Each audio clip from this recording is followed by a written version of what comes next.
On Monday, July 18, 2016, it's roughly 5:30 p.m. inside Luzerne County Prison in Pennsylvania. Inmate Timothy Darnell Gilliam Jr. Jr. and his fellow inmates just finished playing basketball and now were on the 5th floor fetching chow hall food trays from Officer Christopher David Moles at the cell block door. Inmate Gilliam was told by Officer Mules he had to take the stairs instead of the elevator. Inmate Gilliam was mad he had to walk up a flight of stairs instead of riding in the elevator at the county prison, which prompted him to start a heated discussion with Correctional Officer Christopher D. Moles. Moles advised Gilliam to exit the cell block, apparently to avoid a confrontation. Gilliam exited into the hallway and initiated a verbal confrontation with Moles and the control room corrections officer. As the confrontation escalated, the control room officer ordered Gilliam to be handcuffed. As Moles tried to handcuff Gilliam, Gilliam began a physical altercation with him. The control room officer sounded the all available guards alarm and exited the locked control room to assist Moles. As the control room officer began to assist, Gilliam pulled Moles backwards towards the elevator and hit the elevator door. The door immediately gave way at the base and swung out into the elevator shaft as if hinged on top. Even though the elevator is designed with a single door that is only supposed to slide laterally, the two disappeared into the shaft, with Gilliam still pulling Moles, and the door swung immediately closed behind them. Gilliam and Moles fell 59 feet and 1 inch from the 5th floor to the top of the elevator car, which was stationary on the ground floor. It was determined both men died of multiple traumatic injuries resulting from the fall into the elevator shaft. He ruled Gilliam's manner of death was accidental. Moles' death was ruled a homicide, investigators said, because although inmate Gilliam did not intend to cause his own death, his actions set in motion a chain of events which led to the death of CO Christopher Moles. At the time, inmate Gilliam was serving an 18-month sentence for not registering it as a sex offender. He also had a lengthy criminal record that included a guilty plea to charges he fought off police while clutching an infant he stole. A month before that incident, Gilliam allegedly punched and kicked his then-girlfriend inside an apartment in 2007. Gilliam was charged with 2 counts of rape and 1 count each of statutory sexual assault and corruption of minors after police said he raped a 14-year-old girl.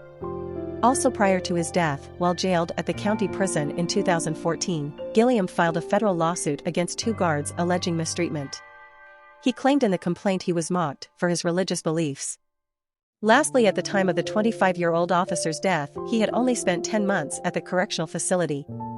At approximately 3:30 p.m. on Friday, September 14, 2018, Correctional Officer Armando Gallegos and another officer were attempting to search an inmate in the day room of the prison's minimum support facility in Sacramento, California. While handcuffing the inmate attacked Officer Gallegos and Officer Cabrera. They were eventually attacked by 2 more inmates, hitting Officer Cabrera in the head several times and Officer Gallegos in the left side of his face, neck, and head. 9 more inmates joined in on the attack and Officer Gallegos was pulled to the ground and struck relentlessly in his head, face, neck, chest, and right side of his body. Officer Gallegos was transported to a local hospital suffering from multiple head, face, and back injuries. 5 months later, on September 14, while he was at home, Officer Armando Gallegos collapsed and was rushed to the hospital and died. An autopsy was inconclusive, but the results of toxicological studies, released, showed a history of assault by inmates was a contributing factor in his death. 7 of the 11 inmates involved in the assault were hit with homicide charges. Officer Gallegos was a U.S. Navy veteran and had served with the California Department of Corrections and Rehabilitation for 13 years. In the 90s, there was a major prison guard shortage in the Texas Department of Corrections. On the afternoon of December 17, 1999, in Beeville, Texas. In the McConnell unit, Correctional Officer Daniel James Nagel was working alone during his guard shift when he was stabbed to death in his office by a homemade 8-inch sharpened cylinder rod. Just 2 weeks before his murder, Officer Nagel was in Austin, Texas at a rally urging the legislature to do something. He said G's exact words, "Someone will have to be killed," he said, before the Texas Department of Criminal Justice does anything about the shortage of staff in Texas prisons. Not only did no officer witness the murder, but none of the surveillance cameras stationed around the complex pointed toward Nagel's office. Found at the scene of the killing was a homemade knife fashioned out of a metal rod. It was free of fingerprints. Investigators also found a torn disciplinary report that had been delivered to Robert Pruitt, a 20-year-old inmate serving 99 years for acting as an accomplice to a murder his father committed when he was just 16. Pruitt had been disciplined by Nagel that week for taking a sandwich into the complex's recreation area. But no fingerprints were found on the report, and a palm print found on the document belonged to a third party.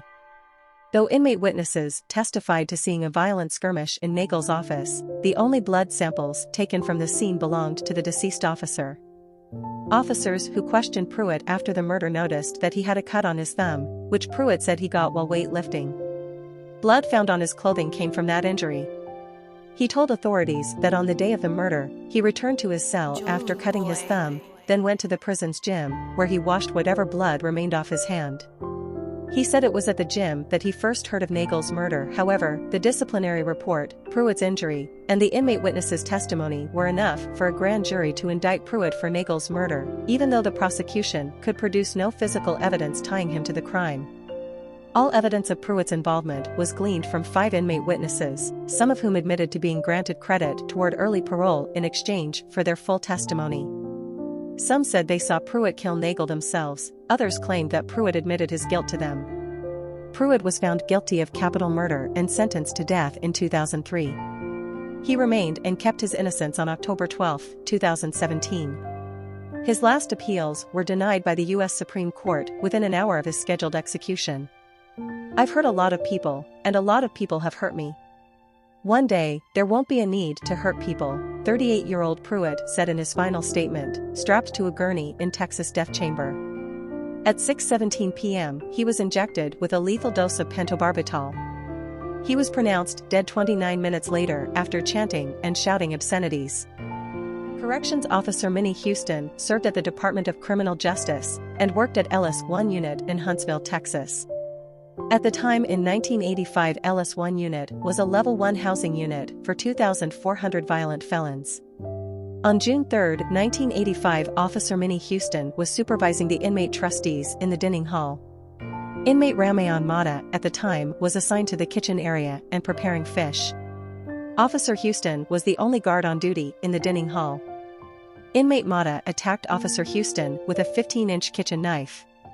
He stabbed Officer Minnie Houston 15 times, puncturing her back and front torso area.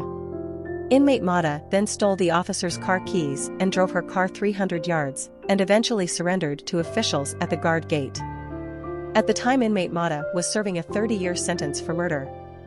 He had told his defense attorney he had a romantic relationship with the officer, and he said he loved her and he couldn't live without her. Inmate Mata was sentenced to death for Officer Houston's murder.